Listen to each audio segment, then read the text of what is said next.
Eu quero nesta noite glorificar a Deus pela vida dos irmãos e quero trazer aqui uma palavra e gostaria que você prestasse muita atenção nesse clima de adoração que nós estamos, que todos os irmãos possam entender a palavra que nós iremos pregar nesta noite. Abram as vossas Bíblias no capítulo 26 do Evangelho de São Mateus, coloca na tela para nós, 26, do Evangelho de São Mateus, capítulo de número 26. Eu quero lembrar os irmãos que todo culto de Santa Ceia, nós trazemos mercadorias para assistência social. E através do diretor de missões e da assistência social, nós fizemos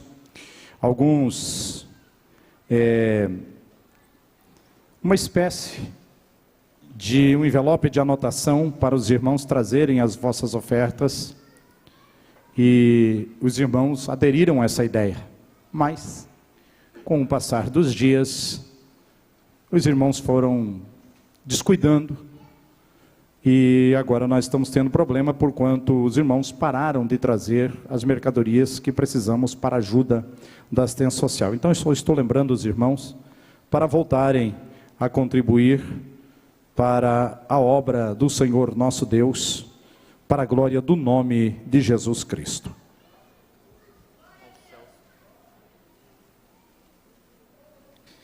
Glória a Deus. Meus amados e queridos irmãos, nós temos aí na tela 26, versículo 17. Por favor, versículo 17. E no primeiro dia da festa dos pães asmos, chegaram os discípulos junto de Jesus, dizendo: onde queres que preparemos a comida da Páscoa? Versículo 18. E ele disse: ide à cidade a um certo homem e dizei-lhe: o mestre diz, o meu tempo está próximo, em tua casa celebrarei a Páscoa com os meus discípulos. Versículo 3. E os discípulos fizeram como Jesus lhes ordenara e prepararam a Páscoa. Versículo de número 20.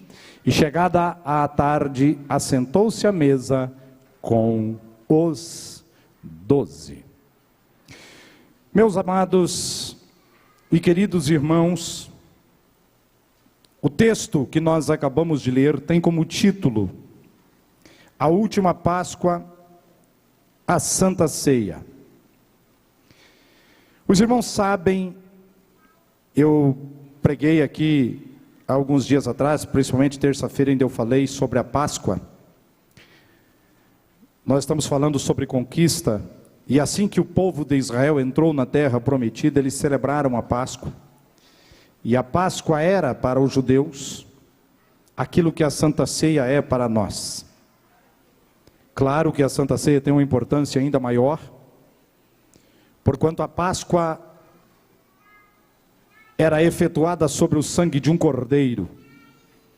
A Santa Ceia, ela é comemorada ou realizada sob o sangue precioso de Jesus Cristo. E os irmãos sabem que a Páscoa, ela era realizada dia 14 do mês de Nissan, que para nós é março e abril.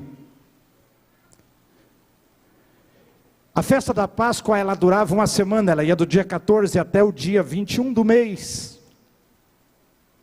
E chegou o dia da Páscoa, ou melhor, a noite, porque a Páscoa era celebrada à noite. E chegando então a noite em que eles iriam comemorar a Páscoa, no dia 14 do mês de Nissan, os discípulos perguntam para Jesus: aonde queres que façamos os preparativos? Eu quero que os irmãos entendam e meditem comigo, primeiro, que essa noite ficaria marcada para todo sempre na história, por alguns motivos. O primeiro motivo é que seria a última Páscoa realizada pelos discípulos algo que eles conheciam por aproximadamente 1500 anos, de um sacrifício de purificação pelo sangue de um animal, agora seria substituída pela Santa Ceia,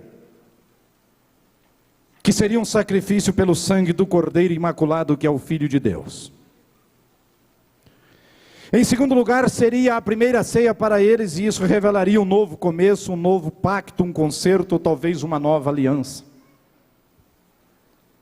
Em terceiro lugar, aquela noite ficaria marcada porque seria a última refeição dos discípulos acompanhados por Jesus. Aproximadamente 3 anos eles estavam acostumados a estar presente com Jesus, Jesus à mesa com eles. E aquela noite seria a última refeição deles com Jesus. Em quarto lugar, é que naquela noite seria anunciada a mais covarde de todas as traições que um ser humano pode cometer. E em último lugar, aquela noite marcaria o fim do ministério terreno de Jesus, que havia começado no batismo. Essa noite ficaria marcada por esses motivos que eu acabei de explicar para os irmãos. E então os discípulos descobrem ou estão convivendo com aquela euforia de Jerusalém, porque é necessário que os irmãos entendam que Jerusalém, na semana da Páscoa, tornava-se um alvoroço. Vinham pessoas de todos os lugares, de todas as regiões, sem se importar com distância. Pessoas vinham fazendo acampamentos pela estrada, levavam semanas para chegarem. Jerusalém vivia um verdadeiro alvoroço, como se fosse uma coisa fora do comum. Triplicava o tamanho da população de Jerusalém. E os discípulos olham para Jesus. Sabemos que era uma quinta-feira, no final da tarde, ou talvez não, talvez no começo do dia, porque os preparativos da ceia duravam um bom tempo para se preparar, ou a Páscoa, porquanto eram preparados muitas coisas. Era preparado um cordeiro assado, e isso levava tempo. Eram preparadas saladas de ervas amargas, talvez de almeirão e jiló, não sei, que era ingerida comida com vinagre ou com água salgada, que representava a amargura dos seus pais na terra do Egito. Eram preparados pães sem fermento. O pão sem fermento tinha um significado, depois vou explicar. Eram preparados molhos aonde eles molhavam o pão. Eram preparadas mesas com cerimônias, tinham um ritual de preparação muito grande. Então é bem provável que os discípulos, sabendo disso, anteciparam e disseram: olha, nós estamos em Jerusalém e sequer temos o local da Páscoa. Sequer sabemos aonde faremos a ceia, ou a Páscoa, ou o jantar. Aonde o Senhor quer que nós façamos os preparativos. Vejam os irmãos, que a preocupação dos discípulos estava nos preparativos. E eu quero que você entenda isso nessa noite. Não existe nenhuma comemoração solene que façamos na presença do Senhor nosso Deus, que não exija preparativos. É bem provável que uma grande quantidade de pessoas nessa noite estejam aqui, sem ter consagrado durante a semana.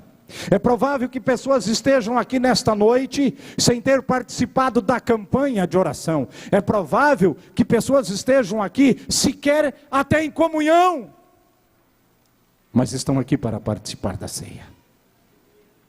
Se você é um destes, eu lamento pela sua vida, porque Santa Ceia exige preparação.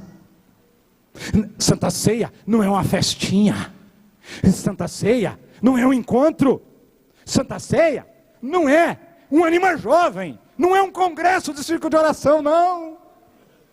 Oh, aleluia! Santa Ceia envolve comunhão. E comunhão exige preparativos.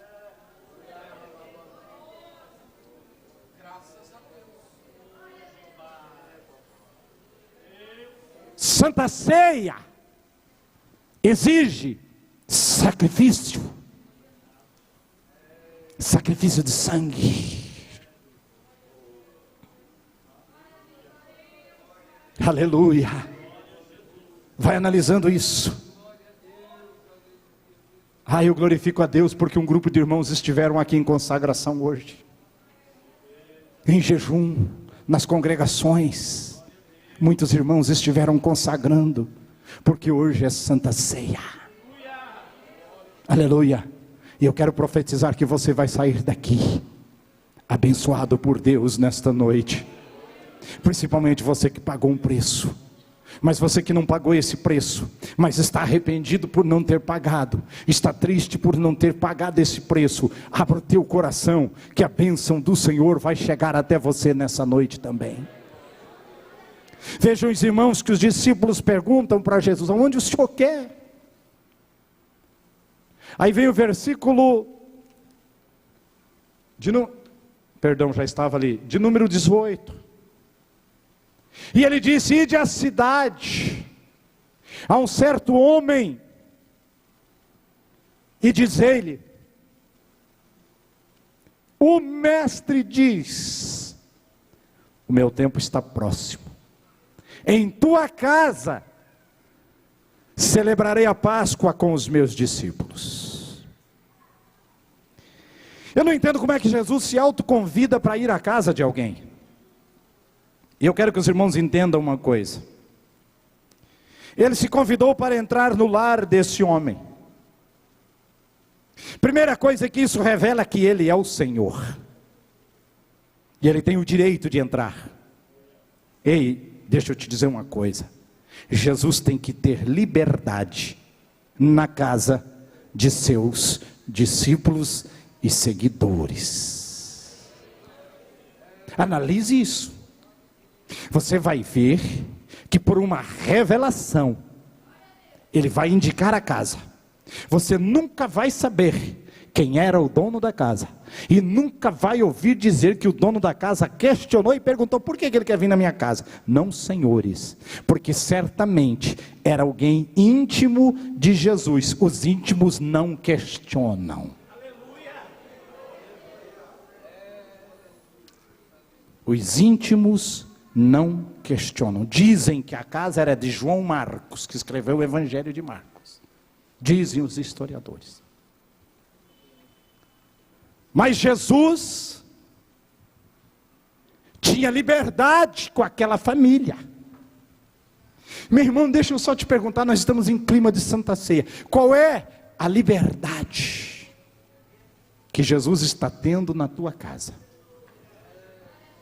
Digamos que hoje fosse dia 14 do mês de Nissan, talvez de 11 a 13 de abril no nosso calendário, e que fosse a Páscoa dos judeus, e Jesus chegasse em Bataguaçu, e ficasse andando nas ruas da cidade, procurando uma casa para celebrar a Páscoa.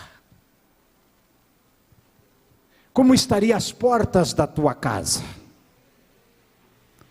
Quantos estariam com as portas abertas para esta solenidade, para dizer: pode entrar, mestre, venha para minha casa que tem espaço para o senhor?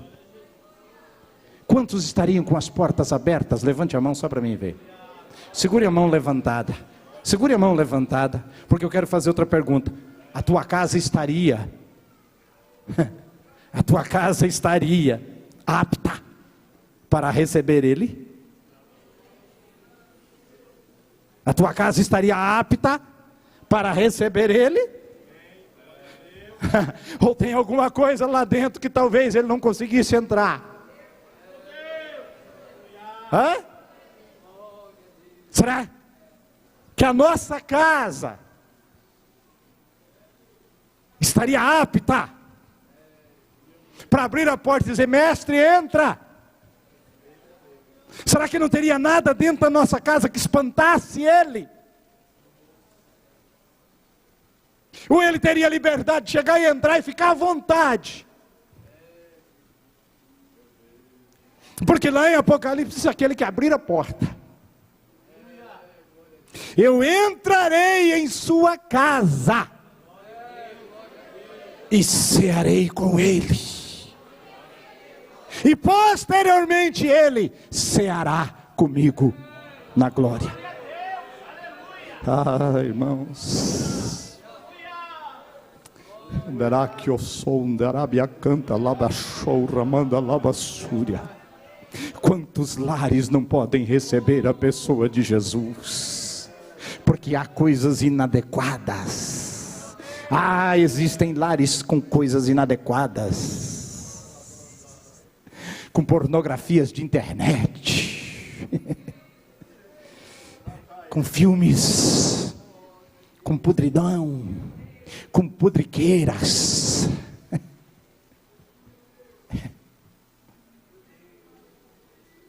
Esta é a responsabilidade de um pastor, de pregar a palavra verdadeira do Senhor Deus. E isso não é fácil. Os meus ossos estão doendo desde cedo. E talvez você não saiba a explicação para isso.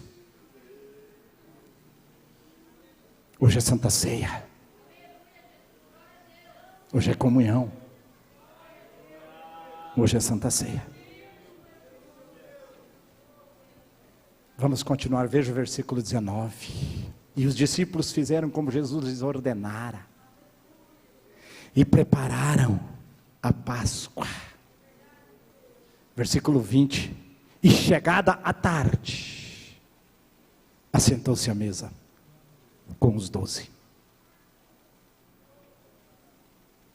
Sentar-se à mesa.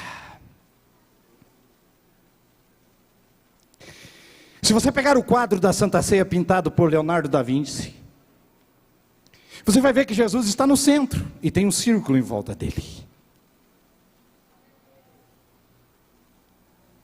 E se eu pudesse parabenizar Leonardo da Vinci por ter pintado aquele quadro, eu parabenizaria ele por quanto ele colocou Jesus no centro.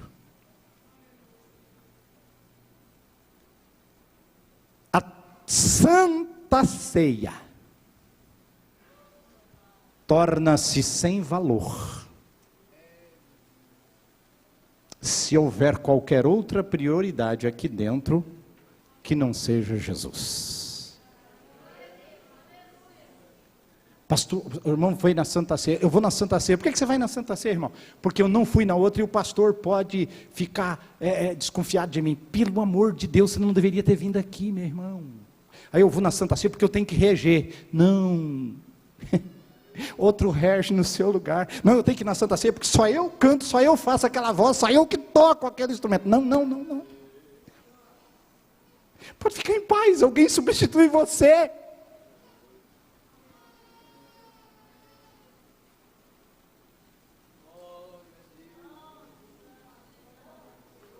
Você não tem que vir na ceia porque prega, porque canta, porque ora, porque rege, porque toca. Não. Você tem que vir na ceia porque Jesus tem que estar no centro. Você tem que vir na ceia para estar em volta de Jesus, contemplando em espírito a beleza dele na sua formosura, na sua santidade. Do contrário, você não deveria ter vindo aqui, meu irmão. Se algo te trouxe aqui nessa noite,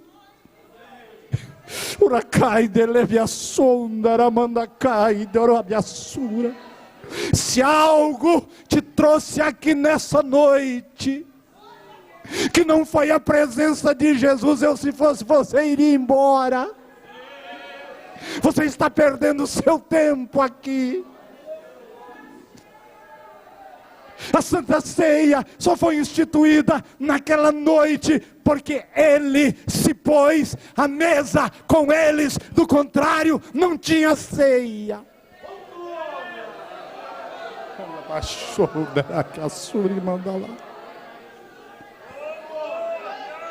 Urandagassure cavalai deremianda canta labassura.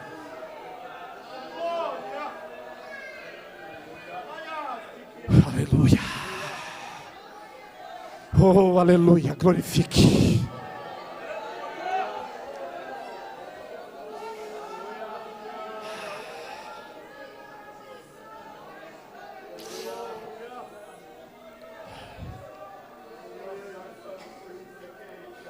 Aleluia. Está sentindo ele aí, irmão?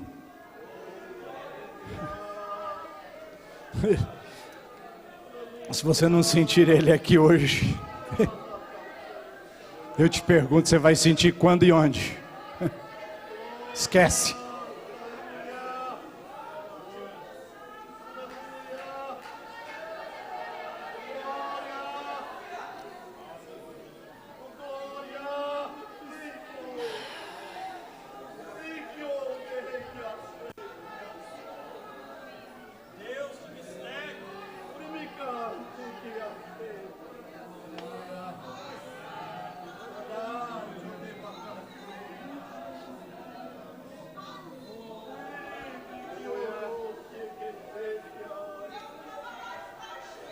É Deus.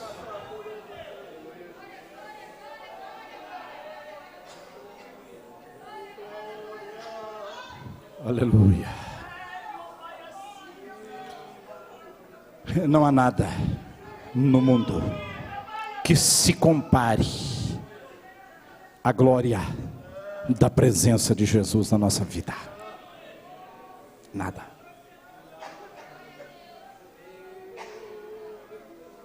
Santa Ceia, sem Ele na mesa, não é ceia.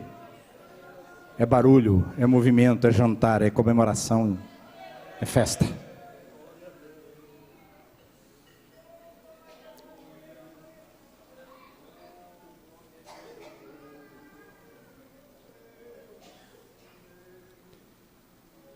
Mas olha aí, e enquanto eles comiam, disse: em verdade vos digo que um de vós me há de trair. E eles, entristecendo-se muito, começaram um por um a dizer-lhe: porventura, sou eu, Senhor?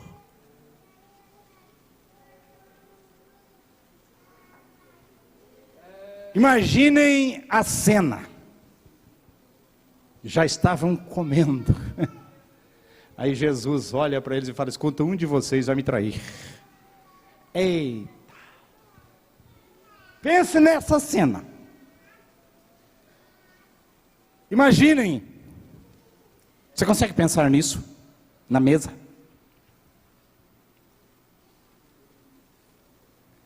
Como os discípulos são como nós, eram como nós, de carne e osso, né, Zé? Sujeitos às mesmas paixões que nós, ao ouvirem que Jesus havia anunciado a traição, todos temiam o pior, porque todos estavam sujeitos à tentação. E por isso eles perguntaram um após o outro: porventura sou eu, Senhor? Porque qualquer um poderia cair na tentação.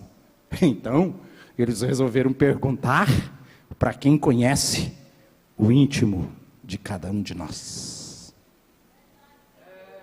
Não adiantava dizer: não sou eu não, Senhor. Porque para Jesus, irmãos, não adianta você querer tapear pastor, tapear obreiro, tapear a igreja. Não. E Jesus não adianta. Não adianta você querer inventar uma historiazinha, uma mentirinha, alguma coisinha para se dar bem, para se livrar de algum problema. Não resolve. E Jesus, ele Lá em Apocalipse diz que os seus olhos são como chama de fogo. Ele sabe tudo. E os discípulos já sabiam disso, então perguntaram: porventura sou eu, Senhor? Porque eles sabiam que Jesus sabia todas as coisas. Meus irmãos, sabe qual é o nosso grande defeito? É pensar que são os outros e não cuidarmos dos nossos próprios defeitos. Eu imagino, né? Eu quero acreditar que João estava do lado de Jesus, como sempre, porque ele se reclinava no ombro de Jesus. Alguém que estava lá na ponta da mesa deve ter pensado: o João não pode ser, porque o João está debruçado no ombro dele lá. O Pedro também está ali perto, conversa muito, mas não sei se tem essa característica. O Levi não é de ficar falando coisas, porque já se envolveu com o negócio de cobrar tributo, cobrar imposto por aí, sofreu bastante, já tem experiência. Não pode ser. O André não é de conversar. O Tiago é quietão. O Natanael é aquele que não leva desaforo para casa. Já falou que não podia vir ninguém que prestasse de Nazaré, coisa boa de Nazaré. Será que é ele?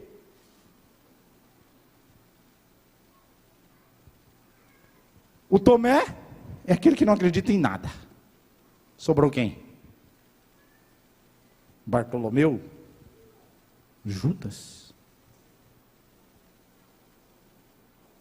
Mas não. Tem um traidor aqui no meio da igreja, nessa coluna aqui, ó.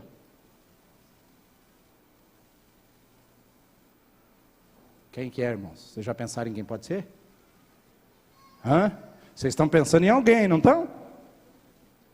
Não tem não, irmãos, é uma brincadeira que eu estou fazendo.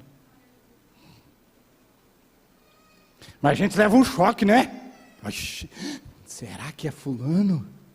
Né, Zé? Ai, eu escutei algo esses dias atrás, deve ser fulano. Se eu falar, irmãos, não pense em alguém, não. Pense em você. Foi por isso que eles perguntaram: porventura sou eu, Jesus? Porque nós precisamos cuidar mais dos nossos defeitos e não tanto dos defeitos do próximo. Mas Jesus anuncia a traição. Olha o versículo 23. E ele respondendo disse: o que mete comigo a mão no prato, esse me há de trair. Meu Deus. Meter a mão no prato, irmãos, é o mesmo que comer junto. Isso significa que era um amigo íntimo. E não há nada mais ingrato, não há uma ingratidão maior do que comer junto com alguém com intenção no coração de traí-lo. Não tem ingratidão maior do que comer com alguém e ter a intenção no coração de traí-lo. É verdade. Eu preciso falar sobre esse versículo mais um pouquinho. Por que Jesus disse? Não foi porque os boatos surgiram. Jesus não precisa de boato para falar as coisas. Ele conhecia os corações. Mas eu quero que você entenda algumas características de um traidor, que são apenas 4 que eu coloquei aqui. Trair é um desejo de possuir aquilo que não lhe pertence, mesmo que seja de pouco valor.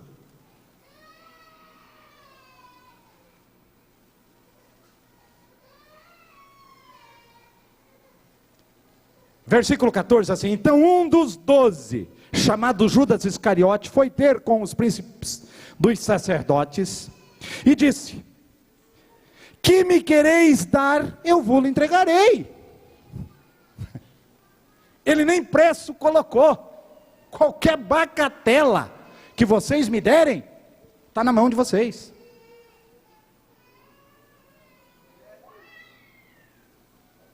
E eles lhe passaram 30 moedas de prata.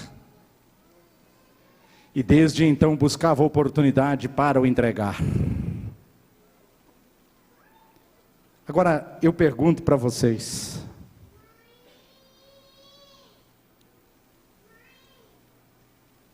ele nem preço colocou em Jesus. Me dá qualquer coisa aí, o que vocês quiserem me dar é o suficiente.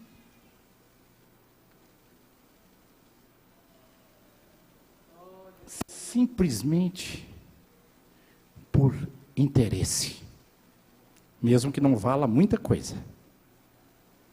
Mas o traidor, ele trai, interessado em alguma coisa.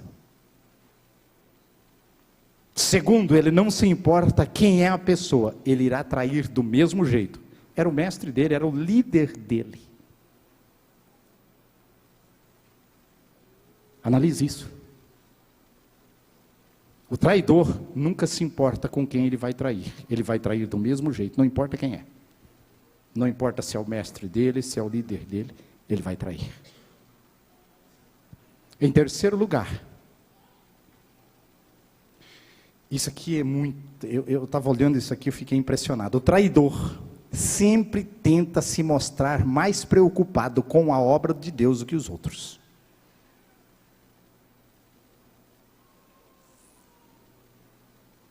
Coloca na tela João 12. Por favor, 12, 4 a 6. O traidor sempre quer ser mais crente, quer ser mais preocupado com alguém e tal, quer mostrar serviço. Então um dos discípulos, Judas Iscariote, filho de Simão, o que o havia de trair, o disse: por que não se vendeu este unguento por 300 dinheiro e não se deu aos pobres? Até aí, ora. Olha a preocupação do Judas com os irmãozinhos pobres da igreja. A irmã Maria deu uma oferta no culto, para a obra de Deus. Ele falou, não, pelo amor de Deus, a igreja não percebe a situação dos pobres. Para que dar dinheiro para a igreja? Por que não vende esse perfume e não dá para os pobres? Olha como esse irmão era preocupado. Era daquele que o grupo admirava pela preocupação que ele tinha com os menos informados e com os menos capacitados. Mas era tudo mentira. É que o traidor busca tirar proveito de qualquer oportunidade que surgir, mesmo que tenha que usar uma pessoa. Ora, ele disse isso não pelo cuidado que tivesse dos pobres, mas porque era ladrão e tinha a bolsa e tirava o que ali se colocava. Coloca para nós de volta Mateus 26 e 23. Em último lugar, ou penúltimo lugar, quem se preocupa, preste atenção nessa frase, que você precisava até escrever ela. Quem se preocupa em ajudar os pobres, ou os necessitados, tem que fazer com o seu próprio dinheiro, e não com o dinheiro da irmã Maria. Ela deu para a obra de Deus, você não tem nada a ver com isso. Se você quer ajudar os pobres, ajude com o seu dinheiro. Mas não murmure por causa da oferta da irmã Maria.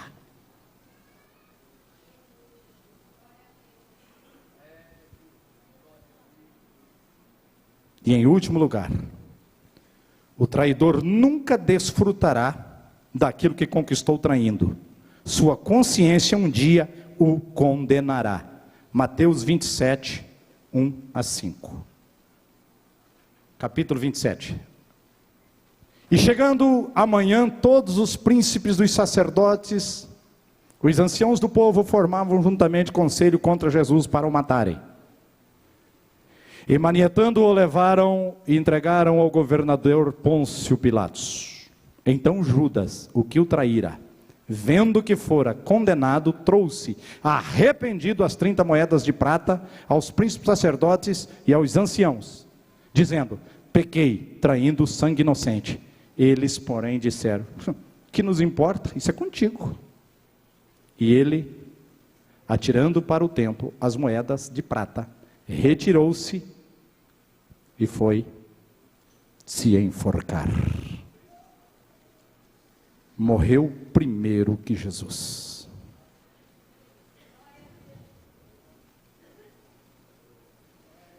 Mas volta para nós o texto, vamos voltar na Santa Ceia. Versículo de número 24. Em verdade, o Filho do Homem vai como acerca dele está escrito. Mas ai daquele homem por quem o Filho do Homem é traído. Bom seria para ele, para esse homem, se não houvera nascido. A tradução exata para esse versículo seria se ele nunca tivesse crescido, ou talvez melhor que tivesse morrido prematuro, pois só assim estaria livre do juízo que teria que enfrentar.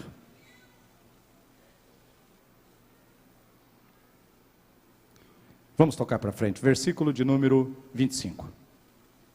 Passei, 25. E respondendo Judas, o que o traía, disse: porventura sou eu, Rabi? E ele disse: tu o disseste.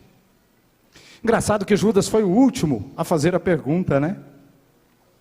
Por que será, irmãos, que Judas foi o último a perguntar? Que provavelmente já não tinha mais comunhão para falar juntamente com o grupo, e também não estava preocupado com isso. Mas tem um segredo. Ele continuava chamando Jesus de mestre e de Senhor. Porventura sou eu, Rabi, mestre. Sempre com toda a frieza de um traidor. Versículo 26.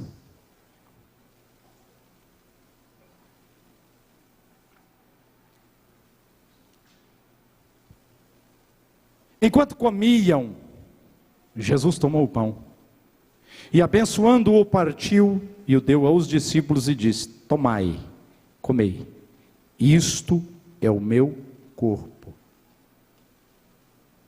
E tomando o cálice, dando graças, deu-lhe, dizendo: bebei dele todos. Vamos voltar na Santa Ceia. Jesus oferece o pão e o vinho como símbolo e memória de sua pessoa aos discípulos. Como se ele estivesse dizendo aos discípulos: nunca se esqueçam de mim.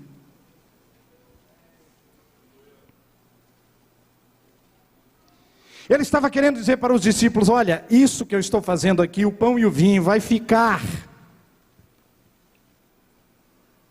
como um presente para vocês. Presente. O original quer dizer como um presente. Quando você ganha alguma coisa de uma pessoa íntima, você guarda, né? Às vezes é uma coisa tão simples, às vezes é um cartão. Olha, eu tinha cartão que eu ganhei de pessoas amigas que eu guardei por muitos anos, pelo valor da pessoa. E às vezes você pede alguma coisa para a pessoa e fala: não, isso aqui eu não posso dar, isso aqui eu ganhei de uma pessoa que, isso aqui eu não posso dar, não. Eu conheci, a minha mãe, por exemplo, guardava coisas, eu já era homem, a minha mãe ainda tinha coisas que tinha ganhado no casamento quando casou. Tinha 20 anos guardando aquelas coisas. E Jesus estava querendo dizer para os discípulos: olha, eu quero deixar para vocês como um presente, como uma lembrança, o meu corpo e o meu sangue. Preste atenção nisso, isso é profundo. É para protegê-los. O símbolo do pão e do sangue, do vinho, é para protegê-los do esquecimento. Vocês não podem se esquecer de mim. Eu estou comendo com vocês, mas eu vou embora. Eu vou me ausentar. Mas eu vou deixar o pão e o vinho como símbolo. Porque a Páscoa já é passada, vocês precisam de algo novo. Algo que marque essa noite.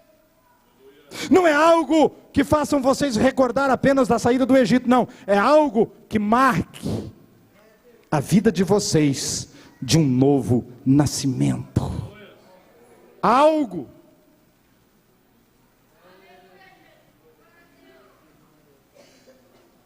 O que Jesus queria dizer? É que esse pão e esse vinho é a única forma de vocês terem vida com Deus. Irmãos, eu não consigo entender por que pessoas deixam a Santa Ceia por qualquer coisa. Não.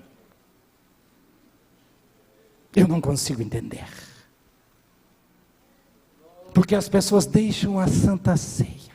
Não entendo.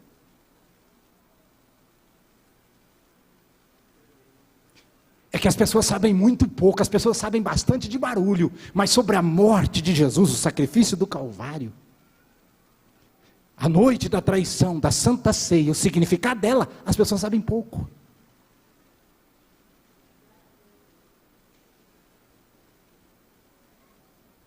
Não há festa, não há congresso, não há nada nesse mundo que possa superar o desejo de um crente participar da ceia. As irmãs estão se preparando para o congresso, os jovens se prepararam para o Anima Jovem. Ei, preste atenção no que eu vou dizer. Vocês podem se preparar para o congresso, estamos orando, já estamos em campanha, o Donizete está responsável pelas orações até o congresso, nós precisamos de orar pelo congresso, pelo pregador, por tudo. Mas nunca esqueça que a Santa Ceia é muito mais importante do que o congresso. Esse pão e esse vinho que eu estou partindo, que eu estou dando para vocês, eu vou dar graça e vou oferecer a vocês. Isso aqui vai mantê-los vivos. O símbolo disso aqui vai mantê-los em vida. Oh, irmãos, eu não consigo entender um crente deixar de tomar a Santa Ceia e não sentir necessidade, e não sentir falta dela.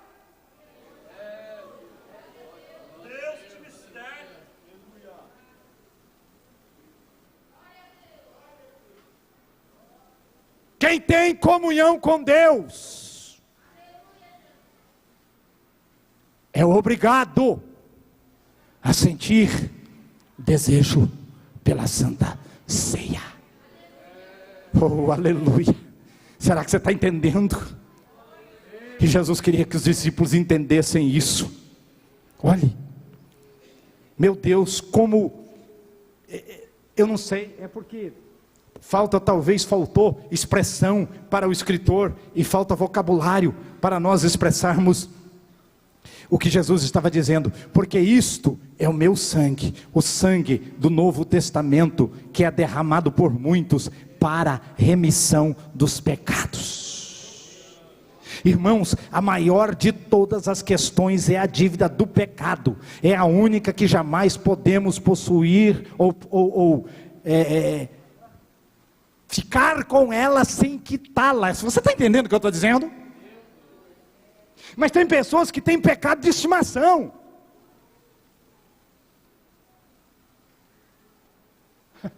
Há pessoas que têm pecadinho de estimação que ele guarda como se fosse um ídolo. Irmãos, a dívida do pecado nós não podemos quitar sem ele quitar para nós. Mas também não podemos carregá-la conosco. Devemos nos aproximar dele e pedir: Jesus, quita essa dívida para mim, passa o teu sangue na minha cabeça, nos meus pés, nos meus olhos, na minha língua, no meu ouvido, nas minhas mãos. Jesus, passa o teu sangue nos meus olhos, porque eu estou vendo coisa que não é permitido pelo Senhor. Jesus, a minha língua tem falado o que não deve, quita esta dívida para mim, queima a minha língua, lava ela com o teu sangue, cuida dos meus pés, para que eu não entre, para que eu não toque com as minhas mãos naquilo que não deve.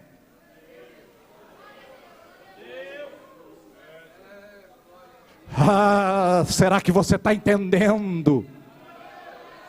Que lá indecou, xaramandalai derebias narabacou. Será que você está entendendo que ele estava dizendo: olha, o meu sangue vai ser derramado daqui a pouco. Isso aqui é uma antecipação do ato da minha morte. Ele vai ser derramado daqui a pouco, para que vocês tenham vida em Deus, para que vocês sejam vivos de verdade, para que vocês não sejam cadáveres ambulantes, para que vocês não sejam crente frouxo, para que vocês não sejam crente de meia pataca, para que vocês não sejam crente...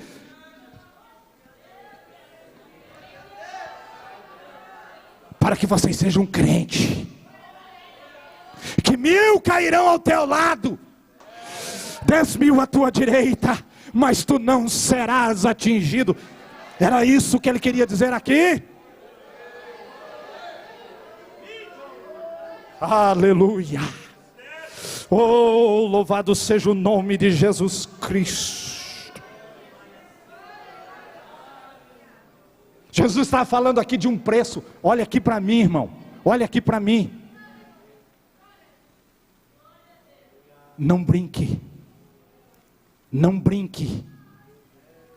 Não brinque com o preço do sangue de Jesus. Você pode brincar com tudo, mas não brinque de ser crente.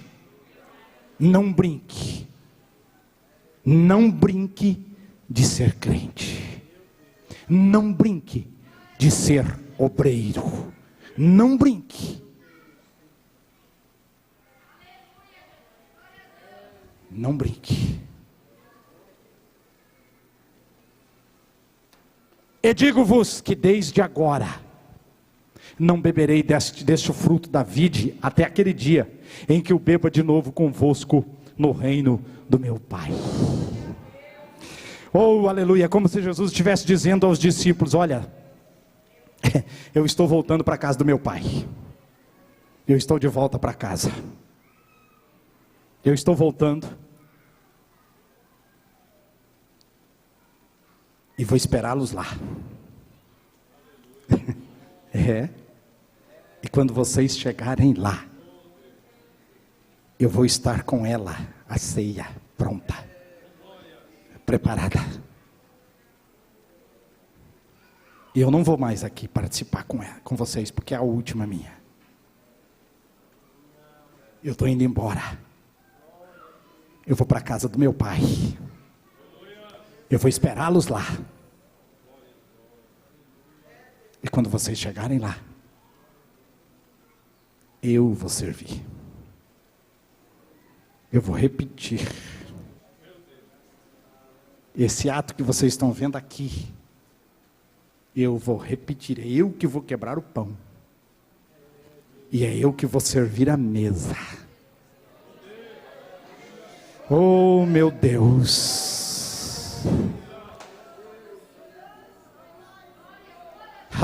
O que Jesus estava dizendo? O seguinte: vocês vão passar por tudo que tem que passar aqui nesse mundo. Mas quando vocês chegarem lá, nós vamos cear juntos. O que Jesus estava querendo dizer com isso, pastor?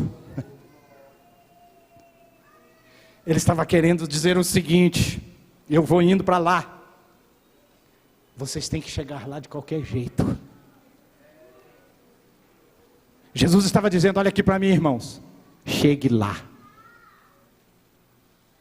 Eu vou indo para lá, mas vocês precisam chegar lá também.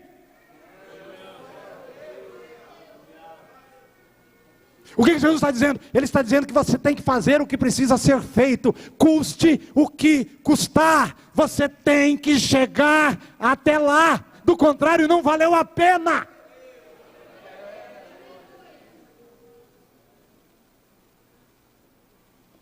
É como se Jesus estivesse dizendo: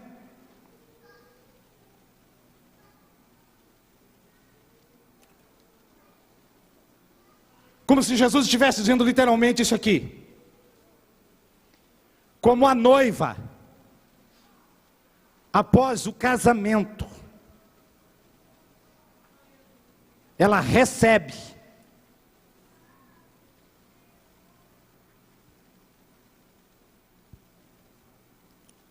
o sobrenome do noivo.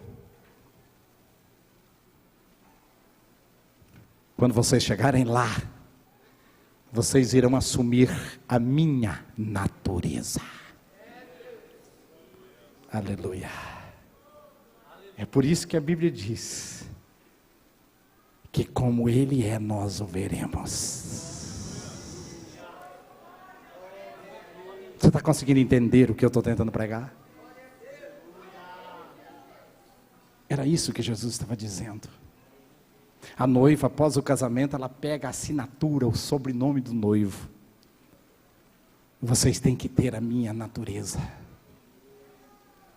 Por isso que a Bíblia diz, depois nós, os que ficarmos vivos, seremos arrebatados juntamente com eles ao encontrar o Senhor nos ares. E estaremos para sempre com o Senhor. Deixa eu terminar. Versículo 30. E tendo cantado um hino, saíram para o monte das oliveiras. Irmãos, vamos imaginar como foram esses momentos de louvor para Jesus antecipados pela agonia da morte.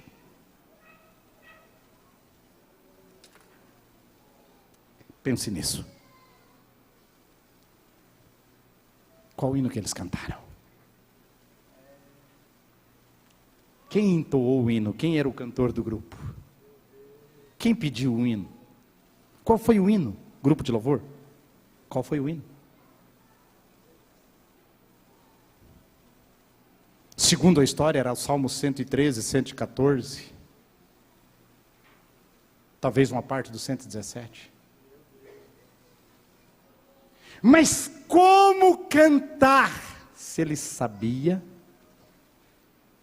que já estava traído e que sairia dali e seria preso?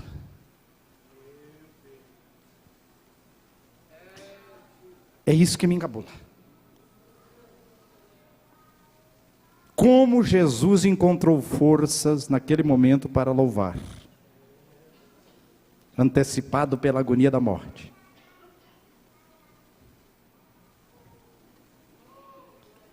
Mas, aleluia, a alegria da comunhão, de estar com os seus discípulos, a alegria de estar ceando com os seus, nem a agonia da morte podia tirar. Oh, irmãos, o prazer da comunhão em Cristo Jesus, nada nesse mundo pode tirar, nem mesmo a agonia da morte, nem a dor da partida para a vida eterna. Quantas pessoas eu já visitei na ânsia da morte, e de você orar pela pessoa, ela pegar, dando os últimos suspiros de vida, segurar a minha mão e dar um sorriso e partir para a eternidade sorrindo, porque a comunhão,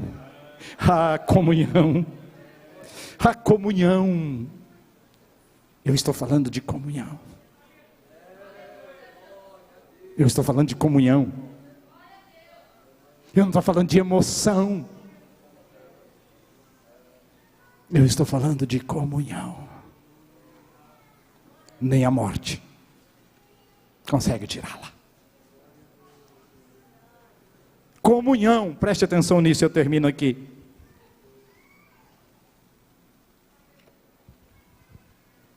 Comunhão é a mesa que devemos sentir necessidade e desejo de estar presente. Pois é nesta mesa que se expressa a necessidade da alma. Fique de pé em nome de Jesus. Oh, papai. Aleluia.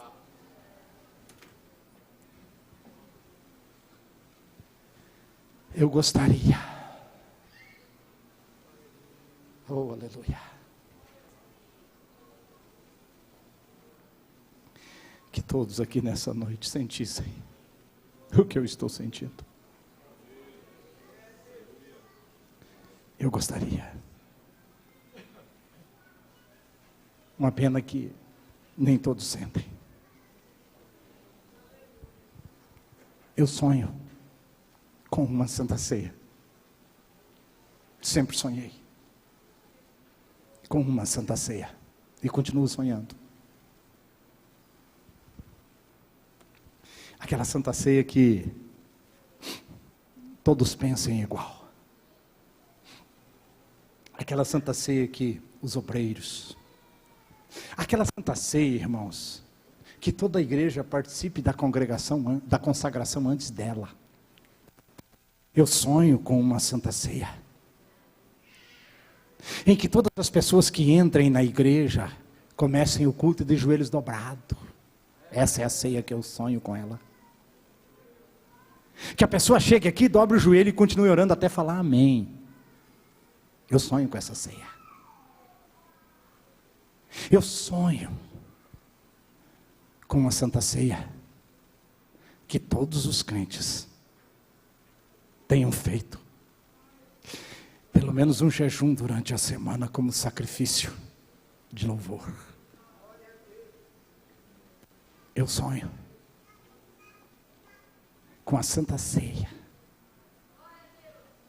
em que todos venham com o mesmo sentimento. Qual o sentimento, pastor? Comunhão. Eu sonho com essa ceia.